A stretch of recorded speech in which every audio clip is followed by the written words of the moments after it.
Ano ba yan? Ang daming bago dito. Kaso, hindi na kasya yung pera ko, pambili. Ay, alam ko na. Tatawagan ko na si Mama.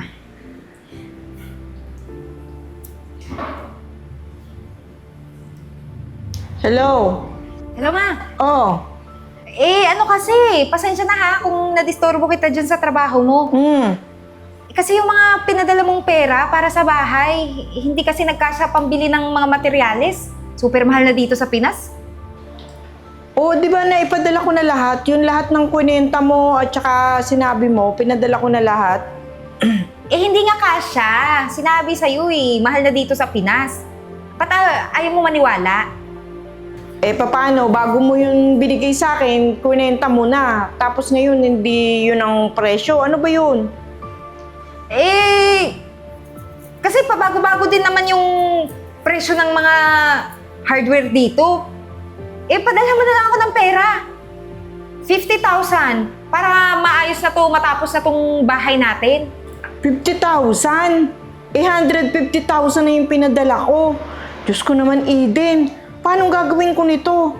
Hindi ko maintindihan kung makakabali pa ako sa amo ko kung ano. O sige, mamili ka. Gusto mong matapos tong bahay mo o gusto mong habang buhay tayong mukhang may bahay ng kalapate? Diyos ko, ano ba yan? Sige na, aasahan ko yan ha. Ihulog mo na ngayon. Ibig ba sabihin yung 50K na papadala pagka okay na yan lahat, finish na lahat? Oo, okay na. Wala nang problema. Tsaka didiskarte na lang ako sa magtatrabaho dito sa bahay. Magsasabi ako sa boss ko mamaya. Te-text kita kung may ipadala ko ba ngayon o paano o bukas pa ha. Huwag mo nang ipagbukas. Ngayon na, ngayon. Maghihintay ako. Sige, tatawag ako sa boss ko ngayon. O sige, sige. Bye-bye na. Bye-bye, bye-bye. Sige, ingat kayo dyan ha. Bye-bye. Ba yan si Eden? Paano na naman ba ito sasabihin ko kay amo? Wala ka na lang nababali ko.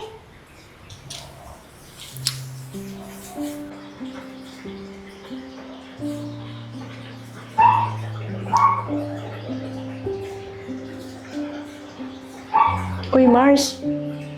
Mars. Oo. Oo, ako nga. Napatawag ako Ang laki ng kailangan kong pera. Paano ba naman yung inaanak mo tumawag? Konting-konti na lang kailangan ng bahay namin. Finally, tapos na. Nagkukulang ako ng 50,000. Oo, nakapagpadala na ako. 150. Oo, kinulang daw. Oo nga, yun nga ang sabi niya na sobrang mahal nga daw ngayon sa mga hardware.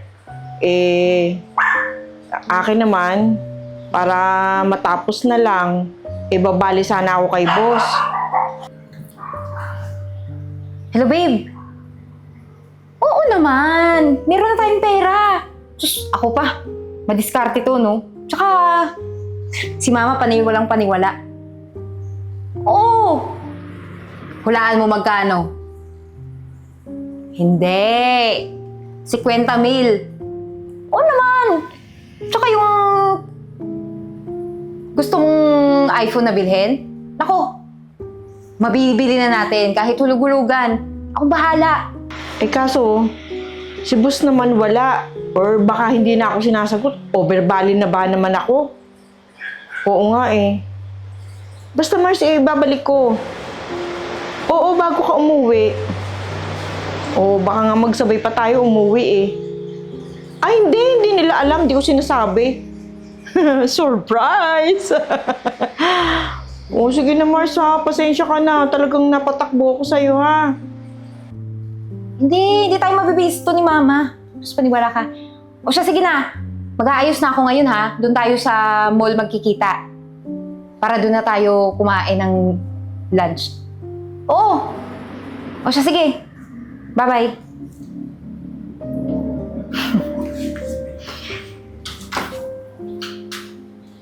Oo. Okay. Oo, sige. Salamat, Mars. Salamat. Bye-bye.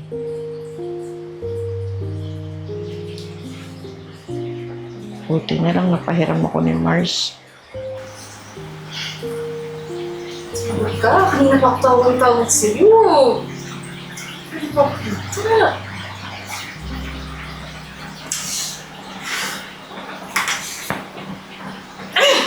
Tapos mo makuha yung 50,000 ko? Hindi ka nagpaparamdam?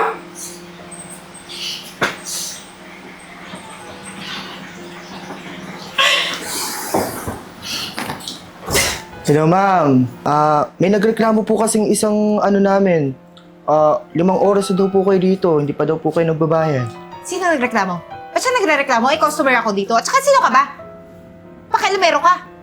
Hindi nyo na po kailangan malaman yun, ma'am. Baka naman, ma'am, bayaran nyo na. Marami po kasing nag-aantay na customer sa labas. Pwede ba maghintay ka? Darating yung kasama ko. Tsaka kung hindi ko man to bayaran, hindi ko naman yan ginalaw. Pwede niyang iligpit yan dun sa kusina niyo. Teka, anong oras na, ma'am? 5 oras na pero wala pa rin yung kasama nyo.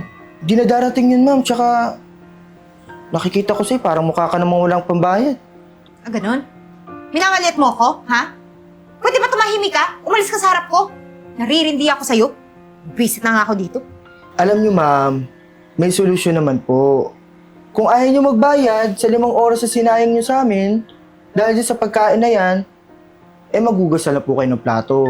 Ako maghuhugas? No way! Ma'am, ano gusto nyo, ma'am? Magugas kayo ng plato o irereklamo namin kayo? Ano? Ibig mo sabihin? Ipapapulis mo ko? Sa ganito lang na rason? Eh ma'am, sinayang nyo yung oras namin. Nagsayang din kayo ng pagkain namin. Hindi na pwede yan ibalik sa kusina. Pati yung ibang customer gusto nang umupo. Eh, andyan pa rin kayo eh. Wala akong pakialam sa kanila. Maghintay sila. Customer din ako dito. Ulitin ko, ma'am. Magugus ka ng plato o tatawag kami ng pulis. Pwede. Asan ang kusina nyo? Tara, ma'am.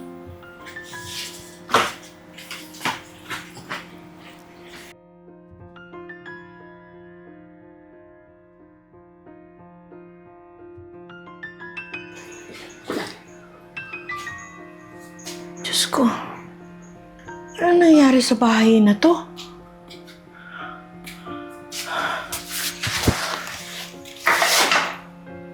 Akala ko ba pinaayos?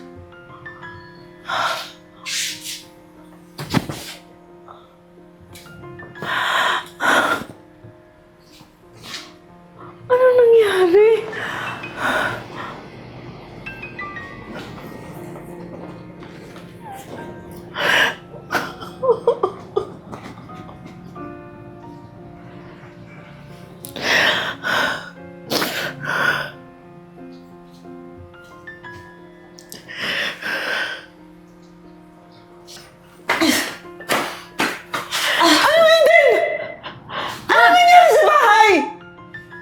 Teka lang!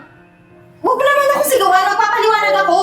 Diyos ko, anong paliwanag sasabihin mo sa akin? Pwede ba? 5 taon ako sa abroad, Eden! Kahit 5 hindi ko kinuha sa'yo. Lahat pinadala ko sa'yo. Sabi mo tapos na yung bahay natin. Ba't ganito? Pwede ba huwag ka magdrama? Magpapaliwanag ako. Lahat ng binigay mo, hindi yun sapat. Bakit? Para lang ba sa bahay yun lahat? Paano sa akin? Hindi ka nag-iisip? Anak mo ko. Kailangan mo din ako buhayin. Ang tanga mo! Ano? Wala kang awa, Eden. So ano, nagsisisi ka? Na ako yung pinahawakan mo ng pera? Huwag ka magsisi. Nanay kita. At anak mo ko. Kasi dapat lang yun. Ano, gusto mong mabuhay ako? Nandito lang nakalaan lahat ng oras ko sa pagpapatayo ng bahay? Putas na bahay ito. Akala ko mansion na yung bahay natin. Pag nagpapadala ka ng picture, tuwan-tuwa ako. Tanggal yung pagod ko. Eden, lahat ng overtime pinasukan mo doon. Malagada hingi mo may padala ko. Pambili ng ganito, pambili ng ganito. Tinan mo. Tinan mo. Ito pa rin yung umalis ako. Ito pa rin yun eh. Wala naman na bago eh. Eh di ngayon, na alam mo na, huwag ka na umiyak. Ito na yung katotohanan. Hindi ka man lang naawa sa ina mo. Hindi mo naisip yung hirap ko, Eden. Saan mo ginastos yung milyon na yon? Hindi mo na kailangan malaman pa. Pwede ba? Kung ayaw mo dito, edi umalis ka. Ang kapal ng mukha mo! Ang kapal ng mukha mo, babae ka! Ang kapal ng mukha mo, babae ka! Salitaan mo pa ako na ganyan! Ako pa ngayon paalisin mo! Ha? Akala ko may dadatnan akong bahay. Sinurprise pa kita, yung pala ako masusurpresa sa'yo. Sa dinatnak mo, tapat yung bubong natin, butas! Kapal ng mukha mo! Ang kapal ng mukha mo! Hindi ko kayang mabuhay ng kasama ka! Bahala ka dito!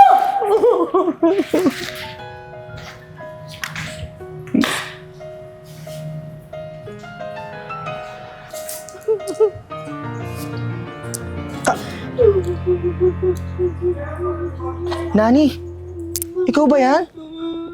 Hala! Ano nangyari sa'yo? Nani, Sir, ba't ka nandito sa Pilipinas? inaasikaso ko yung malapit kong restaurant dyan. Anong ginagawa mo rito, Nani? Umuwi rin kasi ako, sir. Wala akong dinat ng bahay, sir. Ano yung mga pinapakita mo sa aking picture na parang mansyon na yung bahay mo dito? Mga padala lang yan ng anak ko na siguro kung saan nga lang pinipicturean, sir. Akala ko nga mansyon na yung bahay ko. Pala, ganun pa din. Walang pagbabago, sir. Ibig sabihin, yung 5 taon na nagtrabaho ko sa inyo, winaldas lang ng anak ko. Wala, sir, ako natutuluyan. Wala, nilayasan ko na siya. Yung mga baling mo sa akin nun, ang lalaki nun ah. Sa kanya lang napunta lahat yun. Opo, winaldas niya lang po lahat. Yung bahay namin, butas pa din. Walang pinto. Kung alam ko lang ganito, sir, hindi ako umuwi. May matutuluyan ka ba ngayon? Wala po. Kung gusto mo sa amin ka na lang muna tumuloy. Sige, sir, sama muna ako sa inyo. Sige muna, sir. Baka may matrabaho pati ako doon. Sakit na talaga ng ulo ko, hindi na gumana yung utak ko eh. Alam mo, yung mga ganyang anak talaga dapat hindi na binibigyan ng second chance yan eh. Ang laki ng perang yun, sir. Talaga, buong buhay ko. Yung 5 taon ko nga sa yun. Lahat, pinadala ko sa kanya. Walang nangyari, sir. Halika na, sir. Sama mo na ako sa inyo. Tara. Buti nakita mo ako, sir. Teka. Betcha na, nasa mo yung waiter dito. Di mo na ako pinansin. Waiter! Waiter, pakibilisan!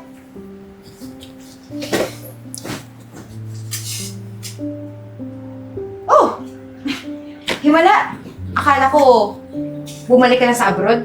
Pero dito ka talaga? Nagtatrabaho? Eh, paano na yun? Paano mo na ako patadalhan ng pera ulit? At sino may sabi sa'yo padadalang kita ng pera? Siyempre, ako. Kasi anak mo ko. Ganito na lang. Yung sahod mo dito, ibigay mo sa akin. Kapal talaga ng mukha mo. Matapos mong gastusin lahat ng pinaghirapan ko sa abroad, may gana ka pang humingi sa akin ng pera? Bakit hindi? Obligasyon mo yon bilang nanay. Obligasyon ko kung wala ka pa sa hustong edad. Nasa hustong edad ka na. Kinakailangan bagbalat ka ng buto para sa sarili mo. Kung tutuusin nga, matanda na ako eh. Dapat pahinga na ako. Dapat ikaw na nagpapakain sa akin. Excuse me. Customer ako dito. Respetuhin mo ko. Oh, bestseller nyo. Bigay mo sa akin. Bilis. Gutom ako. Bilis na. Anong tinitingin mo? Buti naman may ginagastos ka pang panluho sa sarili mo, no? Malamang. Madiskarte ako. O baka itinago mo yung ibang perang pinadadala ko na siyang ginagastos mo ngayon. Wala ka nang pakialam kung saan ko dinala o tinago yung perang pinadala mo. Hindi ko lang maintindihan kung paano mo nasisikmura lahat ng pinaggagawa mo sa nanay mo. Pwede ba? Tigilan mo na yan. Kunin mo na yung order ko. Kung hindi, isusumbong kita sa may-ari dito para mawalan ka na ng trabaho ulit. Alam mo, palibasa, lumaki ka nga sa luho. Sa lahat ng binigay ko, hindi mo pinagpaguran kaya ganyan ka lumaspag ng pera. Yung pera mo, mauubos din yan. Kahit ang dami ng itinago mo sa mga pinadala ko. Tandaan mo, pag naubos na yung pera mo, saka mo marirealize kung gaano kahirap kumita ng pera. Let's see. Oh, ano na? Kilos na. Trabaho. Gutom na ako. Magbanat ka ng buto mo.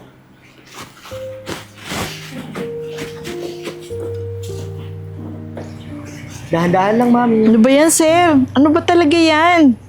Yan. Surprise! Yan! Ano to, sir? Sasakyan! Oo nga! Para Regalo- sa'yo yan. Regalo mo talaga sa akin yan? Oo, dahil alam ko namang deserve mo. Tsaka nakita ko yung mga sales natin, yung dumating ka, nagsitaasan lahat ng sales natin so deserve mo yan. Ang ganda niyan, sir. Thank you naman. Tsaka balay mo, sa sobrang pagsisipag mo pa hindi lang yan yung makukuha mo. Oo naman, sir. Salamat naman ng marami. Nakakasipag naman talaga. Sakay mo ako dyan ha, pag uwi Sige, sir. Ma? Ito yung anak mo? Oo, sir. Yan yung hindi na bayad nung kaka-open lang ng restaurant namin.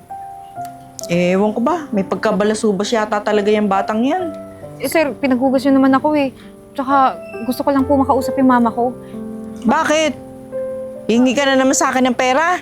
Papasustento ka na naman. Magpapadala ka na naman sa akin. Ma, hindi po. Nandito po ako para humingi sa'yo ng sorry. Kasi tama kayo sa sinabi niyo na balang araw mapagtatanto ko gaano kahalaga yung pera na mga pinapadala niyo sa akin. Ito ngayon, tingnan mo, titinda lang ako ng balot. Minsan nga, hindi mabenta. Kaya, minsan din, wala akong makain. Nare-realize mo ngayon, yung hirap, yung value ng pera, yung gusto kong iparanas at ipaalam sa'yo noon pa. Naiintindihan mo na ngayon. Ma, baka pwede mo na akong patawarin. Alam ko naman hindi mo ako matitiis kasi anak mo ko. Alam kong walang magulang na nakakatiis sa anak. Pero yung kalimutan lahat ng ginawa mo, nasa utak ko pa lahat, Eden. Ang sakit eh. Yung magulang mo, niloko mo, nilustayan mo ko ng maraming pera na pinaghirapan ko nga. Ngayon, sa nakikita ko na pagsisikap at pagbabago mo, baka sakaling mga isang araw, maalala kong dalawin ka kung nasa saan ka.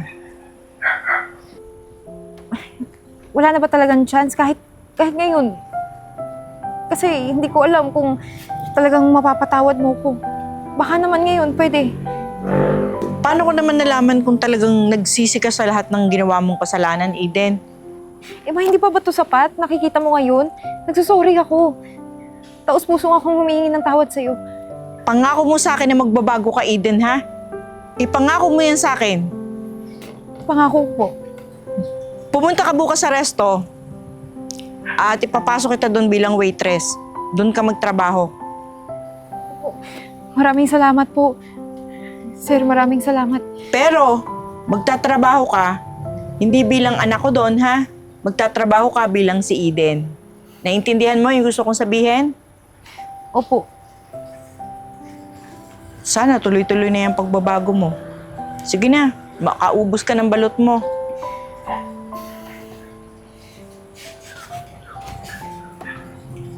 Tama lang naman yung ginawa ko sa kanya, sir, di ba? Alam mo, Nani, napakabuti pa rin talaga ng kalooban. Pero gustong-gusto ko na siyang yapusin, sir. Ang tagal ko nang nangungulila na yapusin siya, kaya lang talagang dapat yung ganun eh. Para magtanda siya, di ba? Para maintindihan niya lahat ng gusto kong sabihin. Anak mo pa rin naman siya. Anyway, sir, thank you ulit dito, ah. Tara, uwi na tayo.